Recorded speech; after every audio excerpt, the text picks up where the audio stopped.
Hello everyone. तो कैसे हैं आप लोग?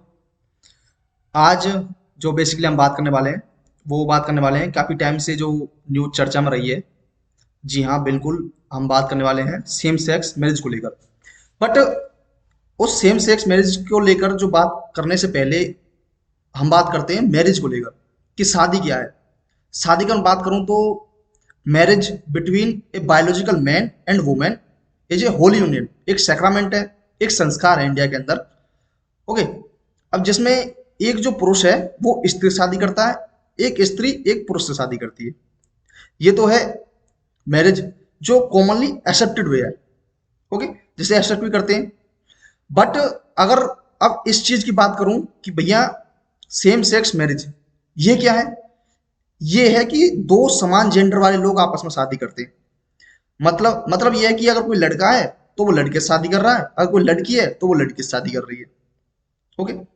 अब ये काफी टाइम से इसको लेकर मतलब कोर्ट में डिसीजन चलते रहे हैं, पेंडिंग चलती रही है। ओके। किसी ने कुछ याचिका डाली है, किसी ने कुछ डाली है, पिटीशन डाली है। ओके। तो इसमें ये विवाद चलता ही रहा है, कभी टू बेंच, कभी थ्री बेंच, फाइव जज बेंचेज। ओके।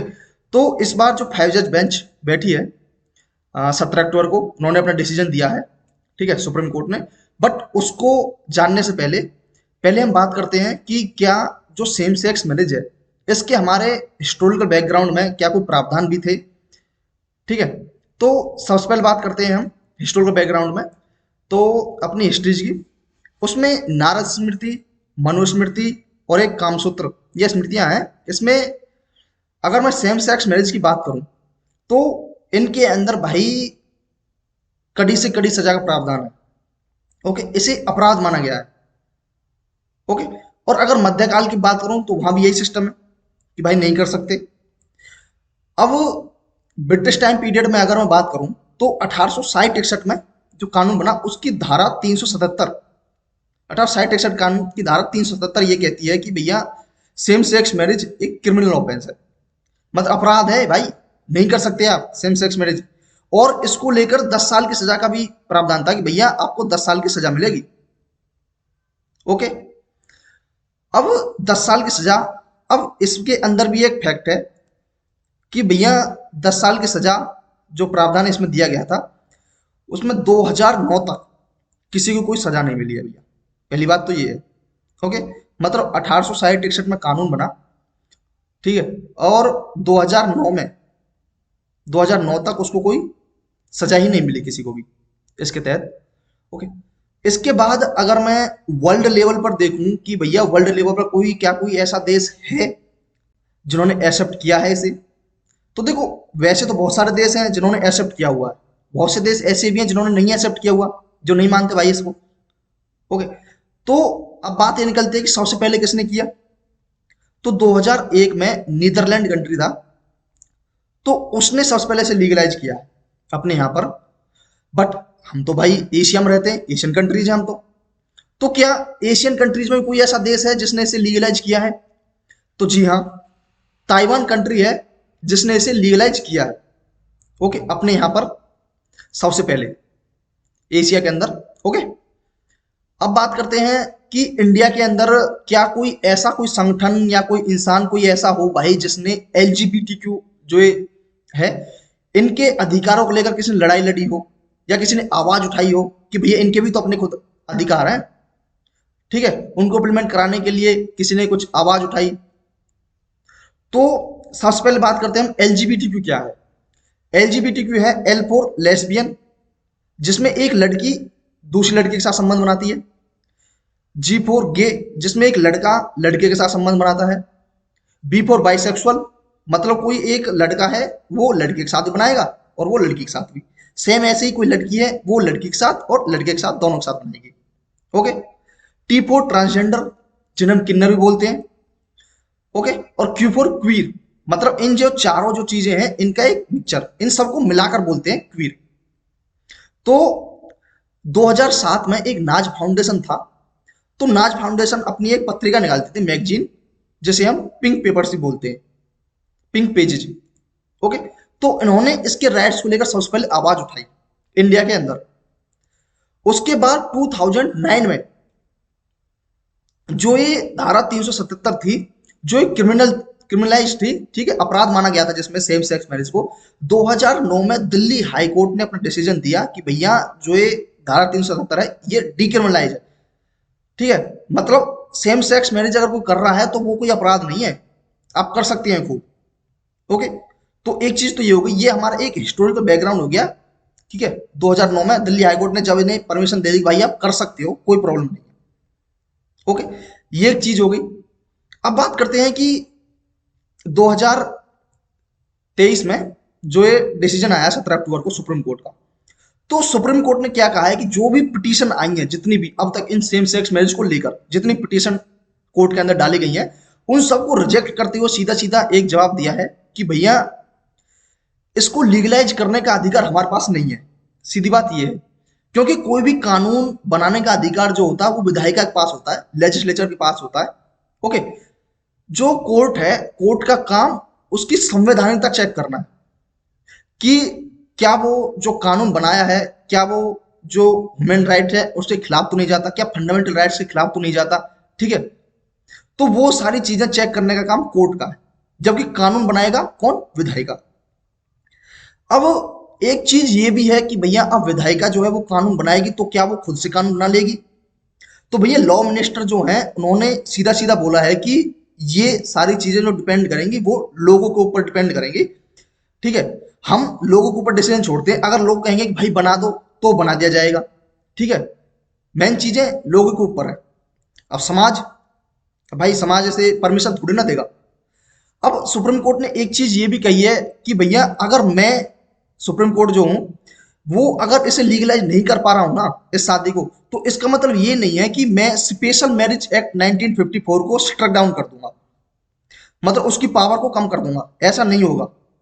ओके, अब एक चीज ये भी निकल कर आती है कि भैया जो स्पेशल मैरिज एक्ट 1954 है वो क्या है? अब देखो, जैसे हिंदू मैरिज एक्ट है 1955, उसमें हिंदू के लिए शादी करने के प्रावधान दिए गए हैं। ओके, ऐसे ही मुस्लिम एक्ट है, मुस्लिम पर्सनल लॉ है। ओके, उसमें मुस्लिमों की शादी के लिए है, क्रिश्चियन का भी है। तो ऐसे ही एक स्पेशल मैरिज एक्ट 1954 है, उसमें क्या है? उसमें यह है कि कोई भी दो धर्म के लोग हैं या दो जाति के लोग हैं वो आपस में शादी कर सकते हैं। उसमें जो शादी है, मैरिज जो है वो क्या है? वो एक सिविल कॉन्ट्रैक्ट है, मतलब कॉन्ट्रैक्ट बेस्ड मैरिज है वो एक। उसमें इसके तहत अगर कोई शादी की जाएगी तो वो एक कॉन्ट्रैक्ट बेस्ड मैरिज होगी।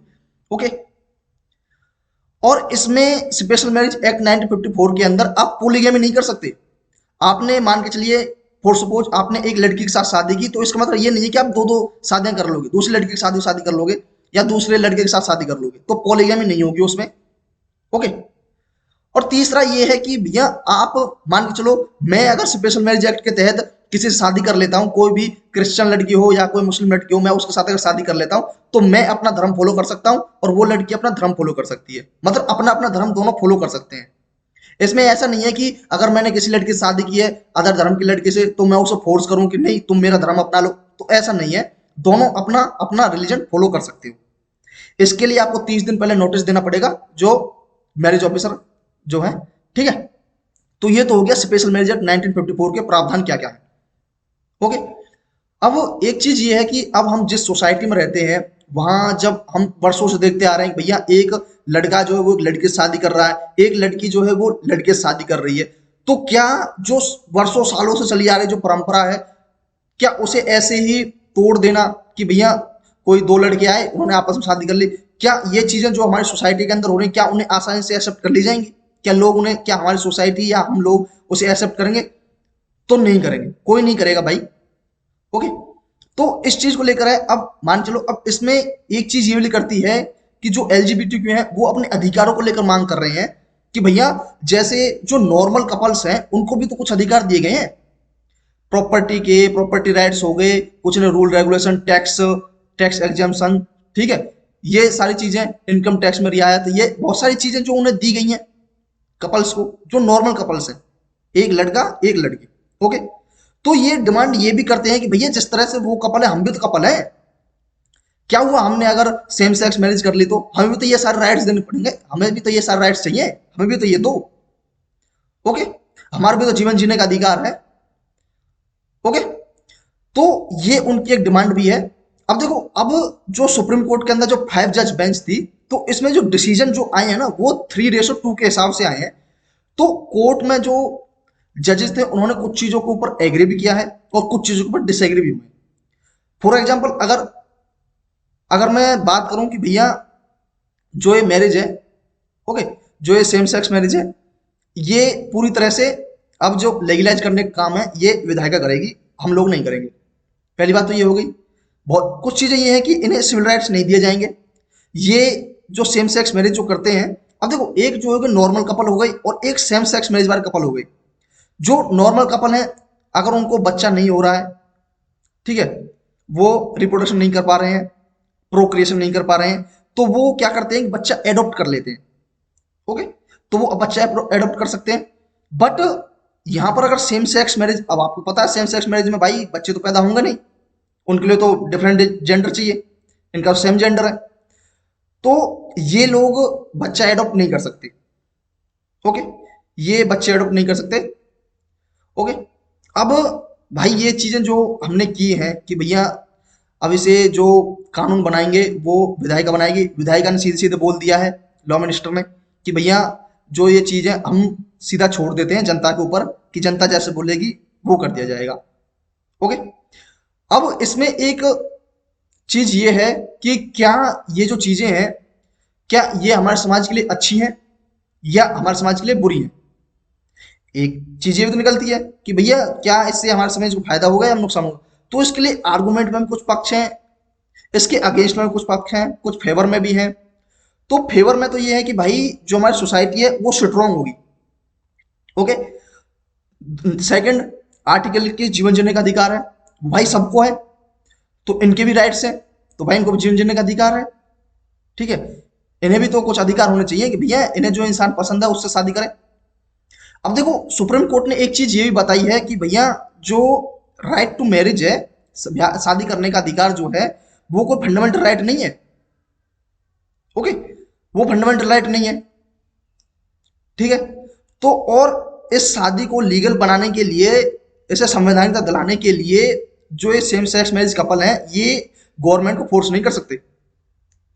ओके, उनको बदलाव नहीं डाल सकते, ये भी सुप्रीम कोर्ट ने बोला है।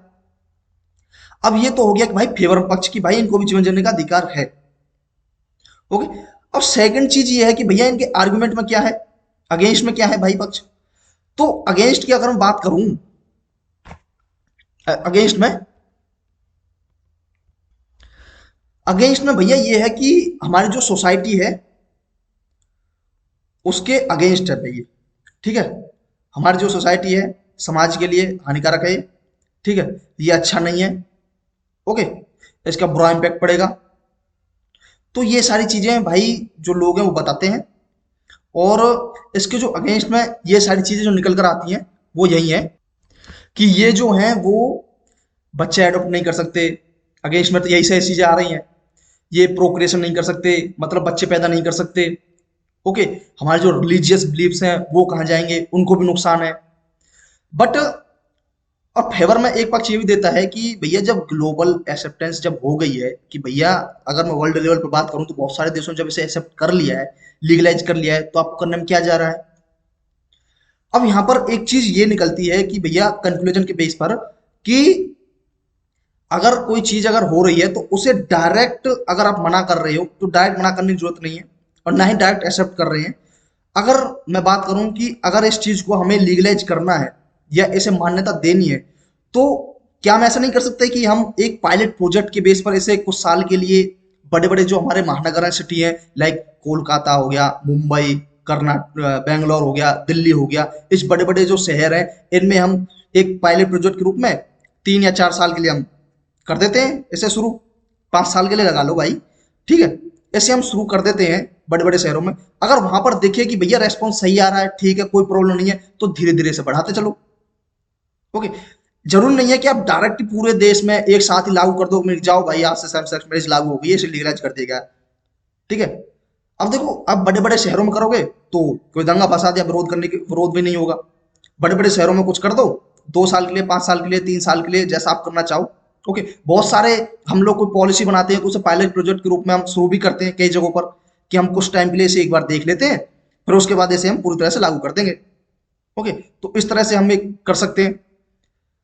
और एक चीज ये भी है कि लास्ट में कि भैया जो क्वीनर्स है ना, इन्हें, जो क्वीट्स हैं, कि इन्हें भाई सिर्फ लीगल मानना जरूर नहीं है कि हमने इन्हें लीगल राइट दिला दिए कि भैया लीगलिटी हो गई कि इनका जो शादी हुई है सेम सेक्स मैरिज है कि भैया इसे कानून अधिकार मिल गया। बल्कि हमें ये भी चाहिए कि हमें तो सेलिब्रेट करना चाहिए कि भैया हमने इन लोगों को इनके अधिकार दिए हैं, इनके जो नेचुरल राइट्स है, नेचुरल ह्यूमन राइट्स है, फंडामेंटल राइट्स हैं, इनको मिले हैं। ओके, उस तरह के राइट्स भी मिले हैं कि जो एक कॉमन कपल, जो नॉर्मल कपल्स जो हैं उनको मिल रहे हैं, वही इनको भी दे रहे हैं। क्योंकि अदर कंट्रीज में अगर वर्ल्ड लेवल पर देखोगे तो वहां पर भी यही सब चीजें हैं। ओके, अब एक चीज ये निकलती है कि ये अगर हम लोग इसे एक्सेप्ट कर लेते हैं, ठीक है, तो एक्सेप्ट करने को लेकर क्या कुछ आर्टिकल्स में दिया हुआ है। तो देखो, एक होता है आर्टिकल 14। ओके, आर्टिकल 14 क्या बोलता है? राइट टू इक्वलिटी का अधिकार है आर्टिकल 14। ठीक है, जो इनके फेवर में बात करते हैं। ओके, ये फेवर वाले पॉइंट है, जो इनके फेवर में आर्टिकल 14 है, इनके राइट टू इक्वलिटी का अधिकार है भाई साहब को। अब ऐसा थोड़ी है कि अगर वो सेम सेक्स मैरिज करें तो उन्हें मतलब इक्वल नहीं मानेंगे हम। ओके, आर्टिकल 15, जो धर्म, जाति, लिंग भेद आदि आदि के नाम पर किसी के साथ कोई भेदभाव नहीं किया जाएगा। आर्टिकल 16(2) ये बात बोलता है। ओके, आर्टिकल 21 जीवन जीने का अधिकार, स्पेशल मैरिज एक्ट 1954, ये सारी चीजें ऐसी हैं भैया जो बताती हैं कि हाँ ऐसा होना चाहिए भाई, इनके फेवर में पॉइंट बोलते हैं ये। ठीक है, इनको भी तो जीवन जीने का अधिकार है। ओके, अब कुछ केसेस भी ऐसे हुए हैं जो जो इस चीज को बढ़ावा भी देते हैं। लाइक अगर मैं सफेद जहान वर्सेस अशोकन की बात करूं, 2018 का केस है, ठीक है, 2018 का। उसमें क्या किया गया है? उसमें ये है कि भैया जो मैरिज है, जो शादी हो रही है, वो एक ग्राउंड बेसिस पर दिया गया है आर्टिकल 21 में। ठीक है, अंडर आर्टिकल 21 ये जो अधिकार है। अब देखो, अब एक चीज ये बहुत से कंफ्यूजन ये भी हो रहे होंगे कि भैया अब एक जगह तो सुप्रीम कोर्ट ने बोला ये है कि भैया राइट टू मैरिज जो है वो फंडामेंटल राइट नहीं है। ठीक है, अब इसमें जो के एम अशोकन केस है 2018 का। ओके, अब इसमें ये बोल रहे हैं कि भैया ये इसके अंदर आर्टिकल 21 के अंदर दिया हुआ है। तो भैया आर्टिकल 21 के अंदर जो जीवन जीने का अधिकार है ना, उसके तहत जो ये राइट टू मैरिज है, जो शादी का है अधिकार, ये ड्राइव्ड फंडामेंटल राइट्स के अंदर है। ओके, जो कि मैन का गांधी केस जो हुआ था 1978 में, उसके बाद ड्यू प्रोसेस ऑफ लॉ को जब हमने अपनाया था, तो उसमें कुछ चीजें हमने इसके बारे में बताई थी कि भैया कुछ और चीजें भी हैं जो जीवन जीने के लिए डाल सकते हैं हम लाइबिलिटी के अंदर। ओके, तो उस वजह से ऐसा बोला गया। फिर एक केस पुट्टू केस भी हुआ था 2018 का। ठीक है, उनमें बताया गया था राइट टू प्राइवेसी, कि भैया प्राइवेसी सबकी है। अब ऐसा थोड़ी है कि अब देखो, ये जो अब जो केसेस जो हो रहे हैं, जो ये एलजीबीटी समुदाय हो गया, ये आज आज कल तो ये लोग जो है खुल के सामने आ रहे हैं भाई कुछ समय से, कि हमारे राइट्स को बढ़ावा दो, हमें भी ये राइट्स दो, ठीक है, हमें भी ये अधिकार दो। ये अभी तो आने लगे हैं सामने। अब इससे पहले जब इसके बारे में कोई चर्चा ही नहीं हुई थी, कोई बात ही नहीं हुई थी, क्या ये लोग अपनी जो बात है, जो अंदर की बात है कि भैया मुझे जो है वो एक लड़के को देखकर ही फीलिंग आती है, मुझे लड़के को देखकर फीलिंग नहीं आती, ठीक है, मैं गे हूं या फिर मैं एलजीबीटीक्यू या फिर लेस्बियन हूं, ओके, या कोई ट्रांसजेंडर है, ठीक है, इस चीज को क्या है बता पाते थे? तो नहीं, ये प्राइवेसी रखते थे। ओके, तो आज के टाइम पर ही तो ये सारी चीजें हो रही हैं। तो राइट टू प्राइवेसी का अधिकार भी है, ठीक है, उन्हें अपनी राइट टू प्राइवेसी है। दूसरा, नवतेज सिंह जौहर केस 2018 का ही है। ये भी इनके अधिकार को लेकर है कि भैया जो एलजीबीटी कम्युनिटी है ना, ठीक है, इनको भी जो नॉर्मल लोग हैं उनकी तरह ही अधिकार दिए जाए, उसको लेकर ये केस था 2018 में। तो ये सारे केसेस भी इसके बारे में फेवर में बोलते हैं। ओके, अब देखो, ये सारी चीजें जो हैं ये आपको पीडीएफ फॉर्म में, रिटर्न में है पीडीएफ फॉर्म में, ये आपको मेरे टेलीग्राम चैनल पर दे दी जाएंगी। टेलीग्राम चैनल का लिंक आपको डिस्क्रिप्शन में दे दिया जाएगा। ओके, हेमंत जाखड़ के नाम से। और अगर वीडियो अच्छी लगे तो लाइक शेयर सब्सक्राइब जरूर करें। ओके, ऐसी ही कोई भी, अगर कोई करंट के ऊपर कोई भी मुद्दा आ रहा है तो उसके ऊपर आपको रेगुलर वीडियो आती रहेंगी। ओके, तो आपको ये देखिए, अगर मैं आपको दिखाऊं भी तो आप यहाँ पर देख सकते हैं, आपके लिए पीडीएफ तैयार है। ओके, ये आपको अभी जस्ट क्लास खत्म होने के बाद आपको दे दी जाएगी। ओके, ये रही, ये पीडीएफ है। ओके, ये आपको और इसमें यही से चीजें लिखी हुई हैं जो मैंने आपको बताई हैं सेम सेक्स मैरिज को लेकर। ओके, एलजीबीटीक्यू, लेस्बियन, गे, बाइसेक्सुअल, ये सारी चीजें हैं भाई। ओके, और यही सब चीजें आपको दे दी जाएंगी। इक्वल राइट्स फेवर में क्या पॉइंट्स हैं, अगेंस्ट में क्या पॉइंट है। ओके, और यहाँ पर लास्ट में आपको एक कंक्लूजन जो मैंने आपको बताया कि भाई एक पायलट प्रोजेक्ट के रूप में हम इसे शुरू कर सकते हैं। ओके, और अगर ट्विंस क्विरनर्स अगर बात करूं तो इनकी जो समलैंगिकता है या समलैंगिक प्रेम है उसको केवल कानूनी पहचान नहीं देनी चाहिए, बल्कि हमें इसे मनाया जाना चाहिए, सेलिब्रेट करना चाहिए। ये भी आप अपनी कंक्लूजन में डाल सकते हो। यहाँ पर दो क्वेश्चंस हैं मेंस को लेकर, एक तो 2017 में आया हुआ है और एक इसी टॉपिक को लेकर बनाया हुआ है। ओके, तो आप लिखने का ट्राई जरूर कीजिए। ओके, तो मिलते हैं अपने नेक्स्ट वीडियो में। ओके, थैंक यू, आज के लिए इतना ही, धन्यवाद।